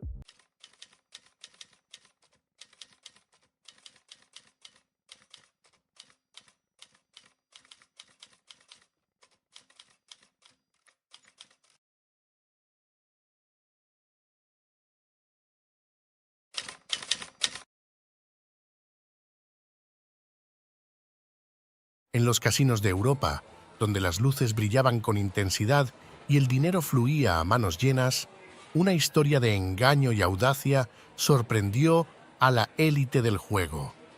A finales de los años 70, Monique Laurent y su equipo llevaron a cabo una de las estafas más sofisticadas de la historia del juego, utilizando algo tan inesperado como un transmisor de radio oculto en una ruleta. Este plan cambiaría la forma en la que se miraba la seguridad en los casinos para siempre. Monique Laurent no era solo una estafadora, era una mujer que sabía moverse en los círculos más selectos de Europa. Actriz de profesión, Laurent se encontró en medio de un plan que requería más que solo audacia. Necesitaba la precisión y el ingenio de una mente criminal organizada. Junto a su hermano, Claude Laurent, y otros cómplices, se dispuso a desafiar las probabilidades de la ruleta, un juego conocido por su supuesto equilibrio imbatible entre el azar y la fortuna. Laurent y su equipo sabían que, para ganar en los casinos, no bastaba con suerte. Necesitaban inclinar la balanza a su favor, y lo harían mediante un plan meticuloso que integraba la tecnología más avanzada de la época. El punto clave de esta estafa fue un pequeño dispositivo de transmisión de radio, ingeniosamente colocado dentro de la ruleta.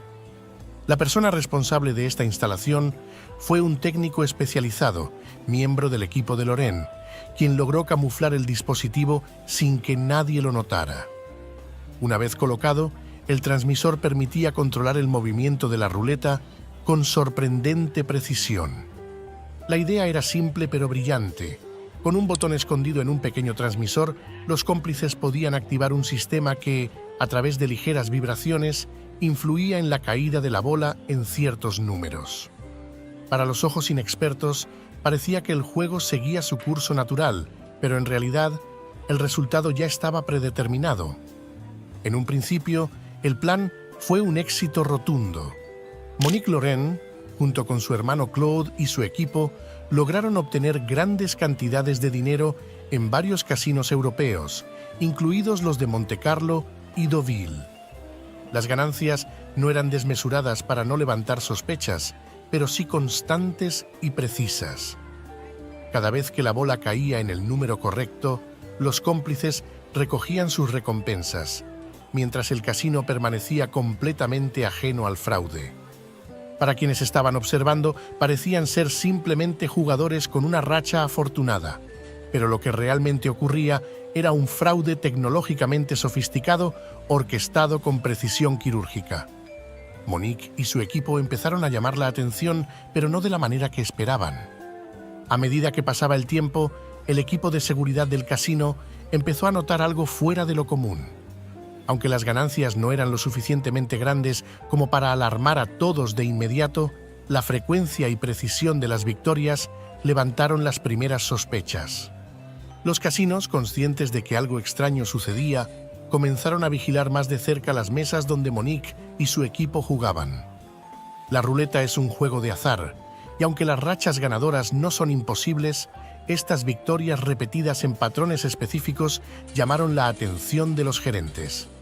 Los casinos decidieron tomar medidas más estrictas para identificar si algo fuera de lo común estaba ocurriendo. Finalmente, en uno de los casinos en Deauville, las sospechas se confirmaron. Los técnicos del casino decidieron inspeccionar minuciosamente la ruleta y, para su sorpresa, encontraron el diminuto transmisor de radio oculto en su interior. La sofisticación del dispositivo fue sorprendente y de inmediato se dieron cuenta de que habían sido víctimas de una estafa meticulosamente planeada. Con el descubrimiento del dispositivo, los casinos rápidamente conectaron las piezas del rompecabezas. Sabían que los culpables no podían estar lejos y el siguiente paso era atrapar a Monique Laurent y a sus cómplices. Monique Laurent, su hermano Claude y varios de sus cómplices fueron detenidos poco después del descubrimiento del fraude. Durante el juicio, se reveló cómo lograron manipular la ruleta a través del transmisor y cómo durante años consiguieron engañar a algunos de los casinos más prestigiosos de Europa. La prensa se hizo eco rápidamente del escándalo. El juicio fue muy mediático y aunque algunos de los cómplices trataron de minimizar su participación, Monique y su equipo fueron finalmente condenados. La ruleta con transmisor se convirtió en un símbolo de hasta dónde puede llegar la inteligencia humana para intentar engañar al azar. El caso de Monique Laurent cambió la historia de los casinos para siempre. Después de su estafa, los casinos incrementaron significativamente sus medidas de seguridad, revisando constantemente sus sistemas y empleando tecnología avanzada para detectar fraudes. Hoy en día los casinos están mejor protegidos, pero el caso de Monique Laurent sigue siendo un recordatorio de lo vulnerables que fueron en su momento. La historia de Monique Laurent y la ruleta con transmisor es una muestra de cómo la tecnología, la astucia y la ambición pueden combinarse para desafiar lo imposible. Aunque su plan fue brillante en su ejecución, el azar siempre encuentra la manera de equilibrarse. A veces, ganar demasiado puede ser la mayor señal de advertencia.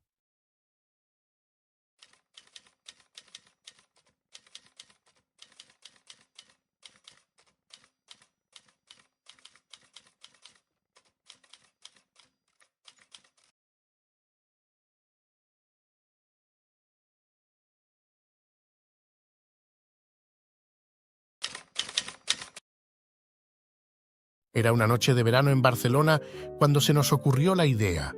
Habíamos salido del casino tras perder un par de cientos de euros en la ruleta. Todos teníamos algo en común. Éramos jóvenes, llenos de curiosidad y con una inclinación por desafiar el statu quo. Aquella noche, mientras caminábamos por la Rambla, Hablando sobre nuestras pérdidas, mi amigo Álvaro dijo algo que cambiaría todo. ¿Y si no es solo suerte? ¿Y si los crupieres tienen patrones? Álvaro siempre había sido el más observador de nosotros. Tenía 22 años, estudiaba psicología y era un tipo que podía detectar una mentira a kilómetros de distancia. De inmediato, la idea de estudiar a los crupieres resonó entre nosotros. Estábamos cansados de perder dinero y sabíamos que los casinos, aunque aparentemente aleatorios, estaban llenos de personas que podían ser tan predecibles como cualquier otro ser humano. Éramos 5 en total: Álvaro, Marta, Diego, Laura y yo, Alejandro. Todos en ese rango de edad en el que crees que puedes conquistar el mundo. Marta, de 23 años, estudiaba matemáticas y era un genio con las estadísticas. Diego, de 24, estaba en ingeniería informática y tenía una habilidad especial para analizar datos. Laura, la más joven, con 21 años, estudiaba sociología y tenía un don para entender el comportamiento humano. Yo, con 23, estudiaba economía y tenía un instinto para las probabilidades. Juntos, formábamos un equipo perfecto para abordar un proyecto tan ambicioso como el de vencer al casino. Decidimos que nuestra misión sería observar a los crupieres durante el máximo tiempo posible, identificar sus hábitos y descubrir si realmente influían en los resultados de la ruleta. La idea no era solo mirar los números que salían, sino también analizar el comportamiento de los crupieres, cómo lanzaban la bola, sus gestos, incluso si parecían más inclinados a ciertos números según su estado de ánimo. Nuestro primer paso fue comenzar a frecuentar diferentes casinos de la ciudad, principalmente el Casino Barcelona y el Gran Casino Costa Brava. Decidimos turnarnos para que no nos vieran demasiado seguido los mismos crupieres. Nos dividimos las tareas.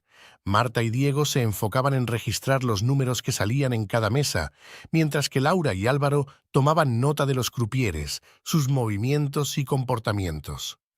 Mi trabajo consistía en organizar toda esa información y buscar patrones. Al principio parecía una locura.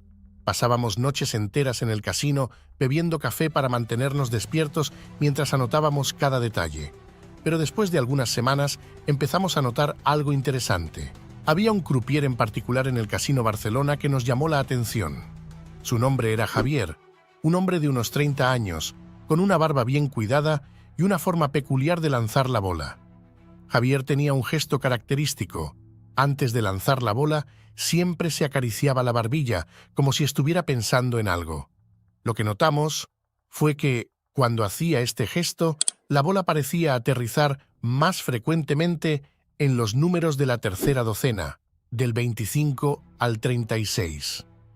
Marta, con su habilidad para las estadísticas, calculó que los números de esa docena aparecían un 60% más de las veces cuando Javier hacía ese gesto. Otro croupier que identificamos fue Beatriz, en el Gran Casino Costa Brava.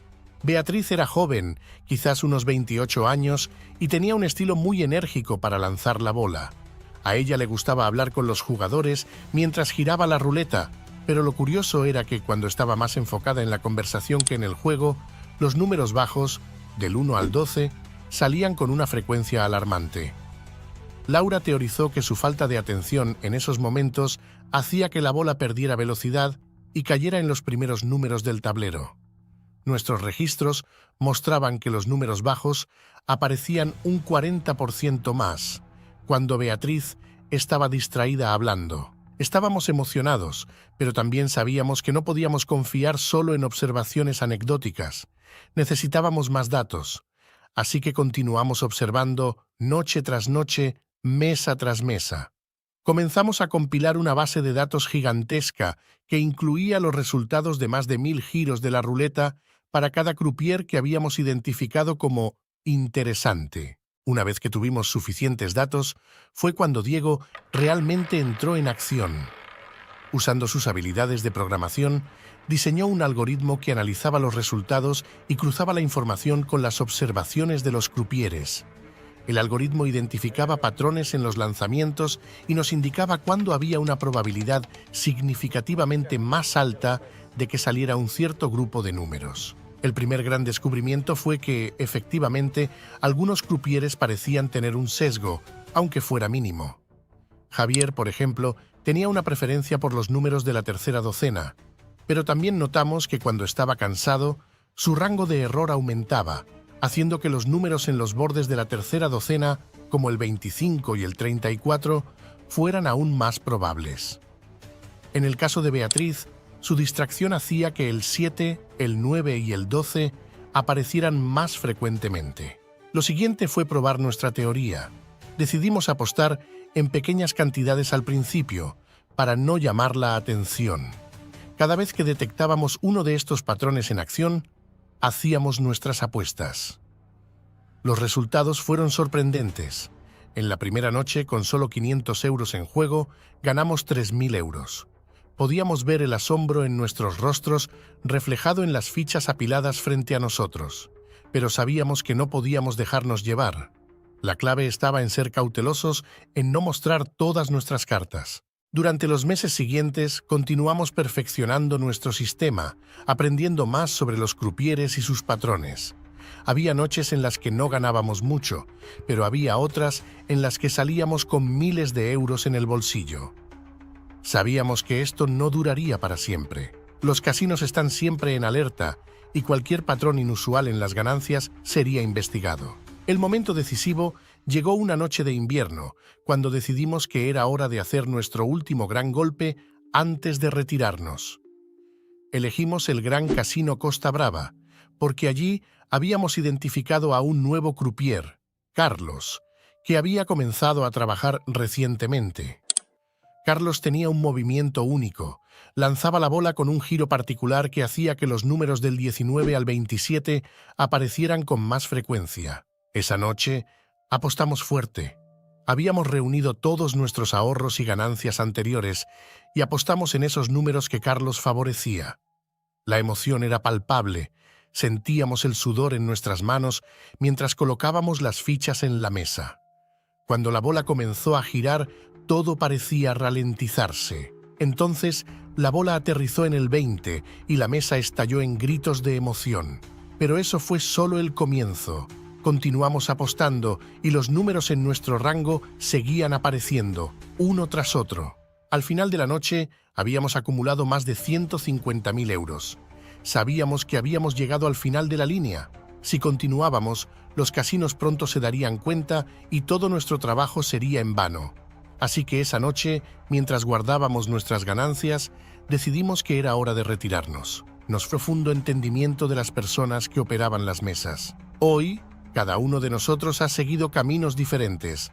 Álvaro terminó su doctorado en psicología, Marta trabaja en un importante banco, Diego se dedica a la ciberseguridad, Laura es profesora universitaria y yo, Alejandro, trabajo como consultor financiero. Pero cada vez que nos reunimos, inevitablemente, recordamos aquellos días de juventud cuando éramos los amos de la ruleta, desafiando las probabilidades y demostrando que con suficiente observación y análisis, incluso el azar puede ser vencido.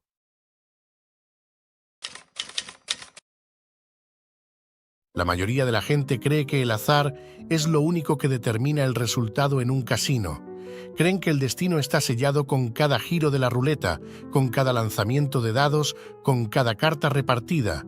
Pero yo, David, nunca fui uno de esos ingenuos. Para mí, el azar siempre fue un concepto relativo, una idea que podía ser manipulada con suficiente ingenio y, por supuesto, un toque de audacia. No siempre fui un hombre rico. Crecí en una pequeña ciudad, donde las oportunidades eran escasas y las expectativas bajas. Mi madre trabajaba en una fábrica, mi padre en una tienda de autos, y ambos hacían lo posible por darnos una vida digna. Pero, a pesar de sus esfuerzos, la vida siempre parecía ser un juego injusto en el que las cartas no estaban a nuestro favor. Tal vez por eso me obsesioné con los juegos de cartas desde niño. Empecé con simples trucos de magia, aprendidos de libros viejos y vídeos en Internet, y poco a poco fui perfeccionando mis habilidades hasta el punto de que nadie en la ciudad se atrevía a jugar al póker conmigo. Lo que comenzó como un pasatiempo inocente se transformó en una pasión desmedida. A los 18 años me mudé a la ciudad en busca de nuevas oportunidades y, más importante aún, de casinos. Era la primera vez que entraba en uno y me quedé fascinado por el ambiente, el ruido de las fichas, las luces brillantes, la tensión en el aire mientras los jugadores esperaban el próximo giro de la ruleta o la siguiente carta en el blackjack. Aquella noche aposté todo el dinero que había ganado trabajando en un taller mecánico durante el verano y, sorprendentemente, salí con el doble de lo que había llevado. Fue una experiencia embriagadora y supe que había encontrado mi lugar en el mundo. Sin embargo, como pronto descubriría, la suerte no era algo en lo que se pudiera confiar. Después de algunas noches exitosas, comencé a perder, y las pérdidas se acumulaban rápidamente. Al final, lo perdí todo. Salí del casino sintiéndome humillado, pero también determinado a no dejar que eso me derrotara. No podía depender de la suerte. Tenía que encontrar una forma de asegurarme de que las cartas estuvieran siempre a mi favor. Fue entonces cuando me encontré con un viejo conocido, alguien que había sido parte de mi vida en la ciudad, pero que había tomado un camino más oscuro. Se llamaba Marco, un tipo con fama de ser un estafador de poca monta, pero con una habilidad impresionante para ver oportunidades donde otros solo veían problemas. Fue él quien me introdujo en el mundo de las cartas marcadas, un arte antiguo que había sido perfeccionado por generaciones de estafadores, pero que aún conservaba su poder en los casinos modernos. Marco me enseñó lo básico: cómo marcar cartas de forma imperceptible, utilizando pequeños arañazos, marcas de tinta ultravioleta que solo eran visibles con gafas especiales, o incluso modificaciones sutiles en los patrones de las cartas que podían pasar desapercibidas para la mayoría, pero no para alguien que sabía lo que buscaba. Durante meses, entrené bajo su tutela, aprendiendo a detectar las marcas y, lo más importante, a utilizarlas sin levantar sospechas. Finalmente, llegó el día en que decidimos poner a prueba nuestras habilidades. Habíamos elegido un casino mediano en las afueras de la ciudad, un lugar con suficiente tráfico como para que nuestras acciones no se notaran de inmediato, pero no tan grande como para que las medidas de seguridad fueran insuperables. La estrategia era simple. Marco se encargaría de marcar las cartas mientras yo jugaba, apostando en las mesas de blackjack. Había aprendido a leer las marcas con precisión y sabía exactamente cuándo hacer una apuesta alta y cuándo retirarme. Aquella primera noche fue un éxito rotundo. Entramos al casino como simples jugadores y nos aseguramos de mezclarnos con la multitud. Marco, con su habilidad para el disimulo, logró marcar un par de barajas sin que nadie lo notara. Yo, por mi parte, actué como si estuviera en una racha de suerte, ganando lo suficiente para llamar la atención, pero no tanto como para levantar sospechas. Salimos de allí con una cantidad considerable de dinero y con la confianza de que podíamos repetir la hazaña. Durante los siguientes meses perfeccionamos nuestra técnica, nos volvimos más audaces y empezamos a visitar casinos más grandes, donde las apuestas eran más altas. Marco había desarrollado un método casi infalible para marcar las cartas sin que los crupieres o las cámaras de seguridad lo detectaran. Utilizaba un pequeño dispositivo oculto en su anillo que dejaba una ligera marca en las cartas al pasar sobre ellas. Era tan sutil que solo alguien que sabía lo que buscaba podría notarlo. Por mi parte, me convertí en un maestro en el arte de la distracción. Sabía cómo atraer la atención de los crupieres y de los otros jugadores hacia mis gestos y palabras, mientras mis ojos se concentraban en las marcas de las cartas.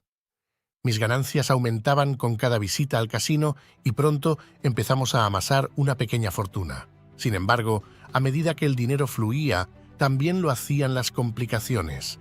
Sabíamos que no podíamos mantenernos en un lugar por mucho tiempo, ya que los casinos no eran estúpidos y tarde o temprano alguien empezaría a sospechar.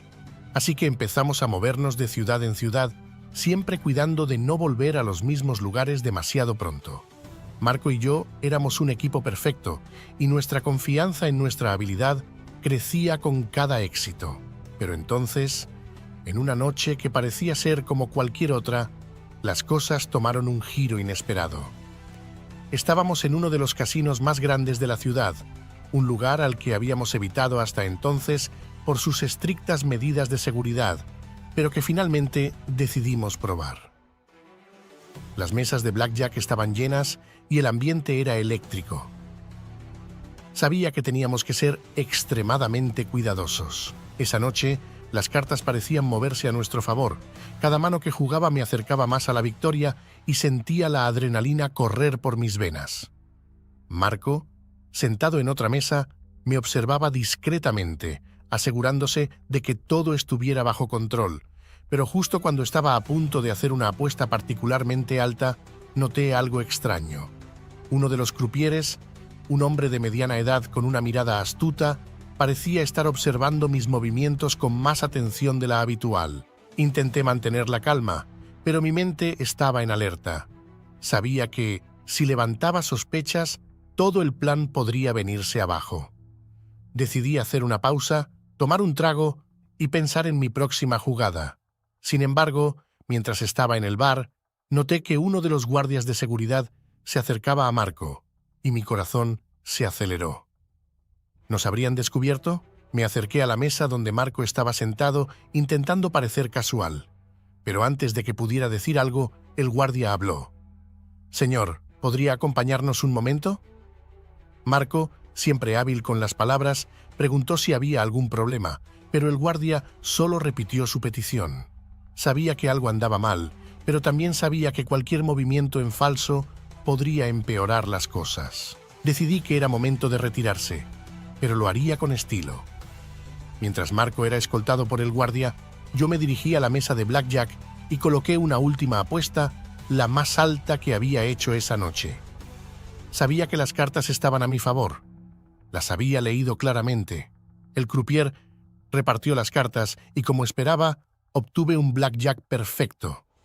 Las fichas se acumularon frente a mí y las recogí con una sonrisa triunfal. Mientras me dirigía hacia la salida, salí del casino con mis ganancias y me dirigí al hotel donde nos estábamos quedando. La espera fue insoportable, pero después de lo que parecieron horas, Marco regresó. Su rostro estaba pálido, pero había una chispa de determinación en sus ojos. Me contó que los guardias lo habían interrogado, pero no habían encontrado nada incriminatorio. Marco había sido inteligente, nunca llevaba las herramientas de marcado encima y su coartada había sido perfecta. Los guardias, aunque desconfiados, no tuvieron más remedio que dejarlo ir. Esa noche, mientras contábamos nuestras ganancias, supimos que era el momento de retirarnos.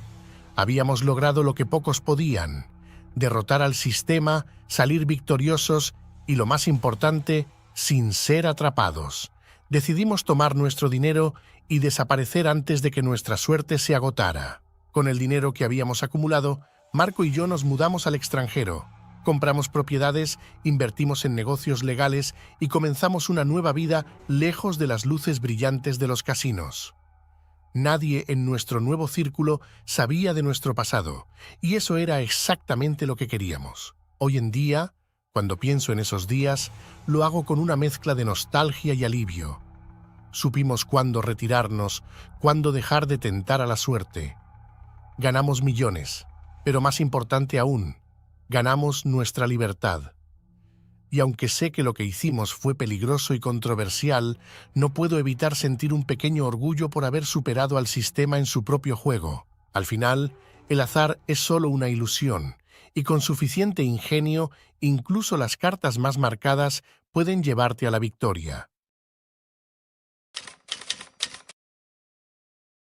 Me llamo Miguel, y aunque ahora mi vida ha dado un giro hacia la tranquilidad, hubo un tiempo en que mis días y noches eran muy diferentes.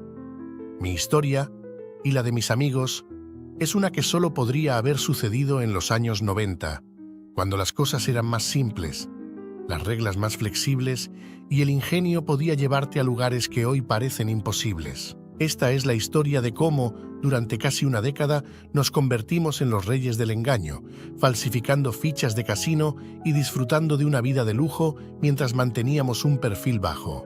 Éramos un grupo de 4 amigos, todos de más de 40 años, con trabajos normales y vidas aparentemente aburridas. Cada uno de nosotros tenía su propia historia.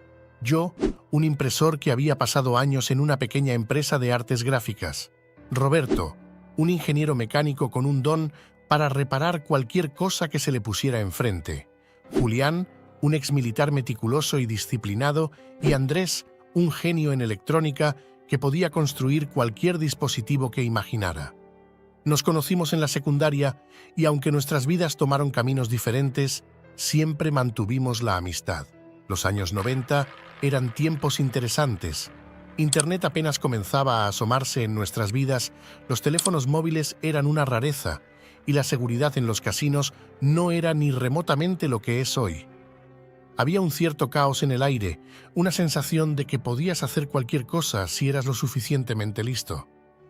Y eso fue lo que nos impulsó a dar el salto. Todo comenzó una noche en 1992, durante una de nuestras reuniones semanales en casa de Roberto. Jugábamos póker y bebíamos whisky barato, como lo hacíamos cada viernes desde que teníamos 20 y tantos. Pero esa noche, mientras mirábamos la televisión de fondo, una noticia captó nuestra atención.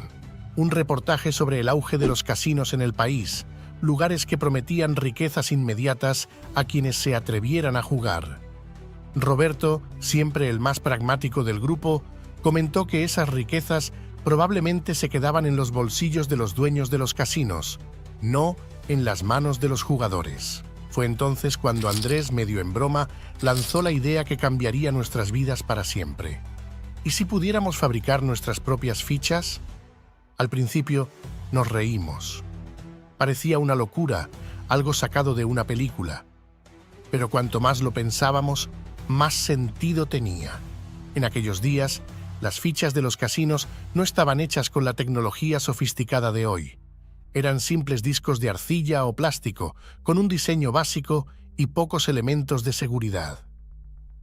Para alguien con las habilidades adecuadas, falsificarlas no sería tan difícil. Esa misma noche, entre risas y apuestas, la idea empezó a tomar forma. Yo conocía todos los trucos del oficio de la impresión, desde las tintas y los tipos de papel hasta las técnicas de estampado en plástico. Roberto tenía un pequeño taller en su garaje, lleno de herramientas y máquinas que podrían ayudarnos a moldear las fichas.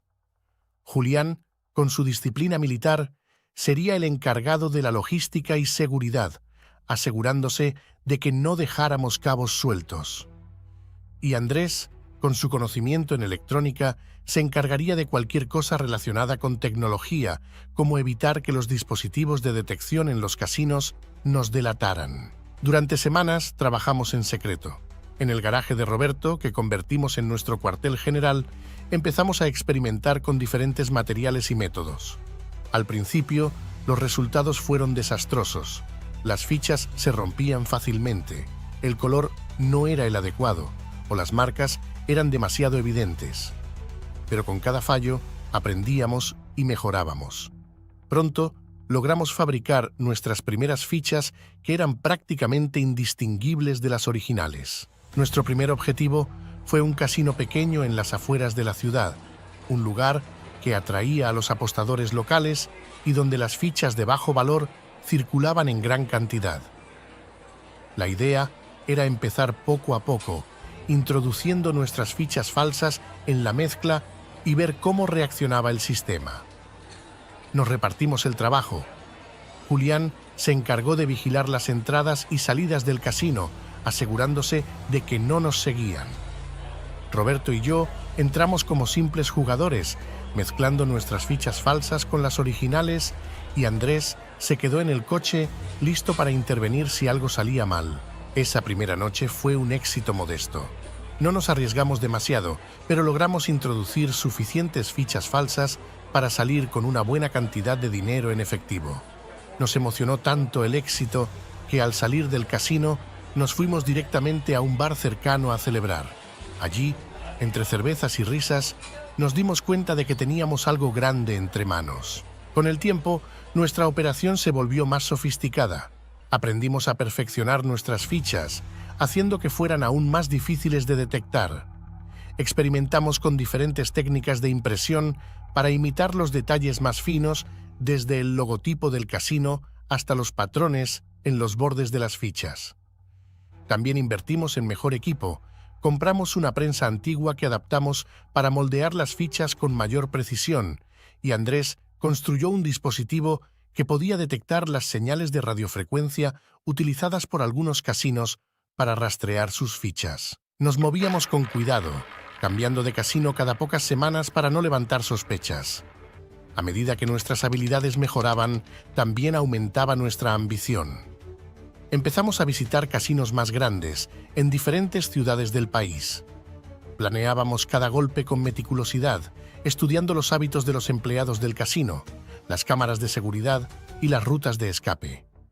Era un juego del gato y el ratón, y nosotros éramos los ratones más astutos del país. La vida que llevábamos era una contradicción en sí misma. Por un lado, vivíamos en lujo. Compramos coches caros, viajamos a lugares exóticos y disfrutamos de todo lo que el dinero podía comprar. Pero al mismo tiempo manteníamos un perfil bajo. No queríamos llamar la atención, así que evitábamos las ostentaciones innecesarias. Seguíamos viviendo en las mismas casas modestas en las que habíamos crecido, y nuestros vecinos nunca sospecharon que detrás de nuestras vidas aparentemente normales se escondía una operación de falsificación a gran escala. Uno de los momentos más memorables de aquellos años fue una noche en Las Vegas, la capital mundial del juego. Habíamos evitado la ciudad durante mucho tiempo, conscientes de los riesgos, pero finalmente decidimos que era hora de enfrentarnos al desafío más grande.